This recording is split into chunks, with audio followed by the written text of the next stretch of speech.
Bonjour, je suis Monsieur Faux-Alain Love René, concepteur développeur informatique, développeur logiciel, ancien étudiant à la faculté de droit et de sciences économiques de l'Université d'Orléans. Aujourd'hui, dans le cadre du cours d'économie, nous allons voir Robert Boyer. En ce qui concerne les mutations liées à la crise de 1973, difficile à cerner parce que proche et parfois inachevé, Robert Boyer, un représentant de l'école française de la régularisation, propose une méthode d'analyse qui ne manque pas de pertinence.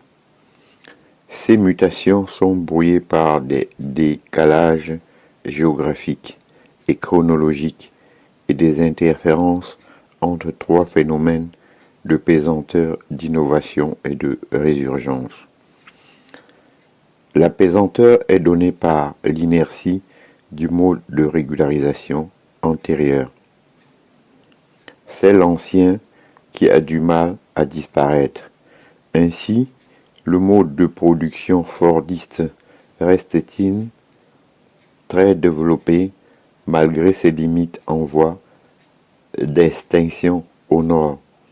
Il fait encore les beaux jours des pays émergents. De nombreuses forces sociales défendent avec acharnement les avantages acquis du mode de régularisation précédent, notamment en France. Les innovations sont les réelles nouveautés autour desquelles s'articule la nouvelle régulation.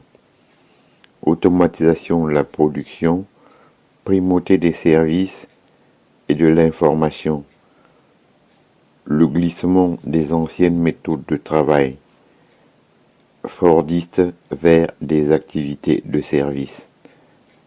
Fast-food peuvent être considérés comme une innovation.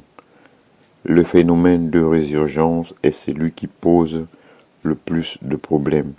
Il s'agit ici de retour en force, de modalités de fonctionnement qui appartiennent non à la non-à-régulation monopolistique d'hier, en voie d'épuisement, mais bel et bien à la régulation concurrentielle d'avant-hier.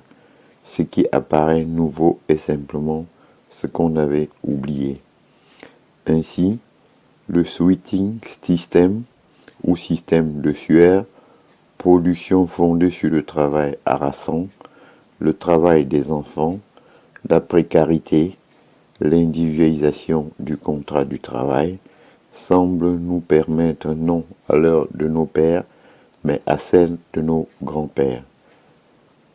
Le cas de l'État est de ce point de vue significatif. Les mutations en cours vont-elles vers une nouvelle définition de l'État ou vers un simple retour à l'État gendarme? Point d'interrogation.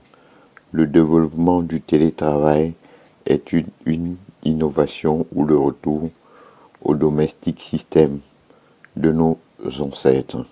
Point d'interrogation. Ainsi, j'en ai terminé avec Robert Boyer et je vous en remercie. Bonjour,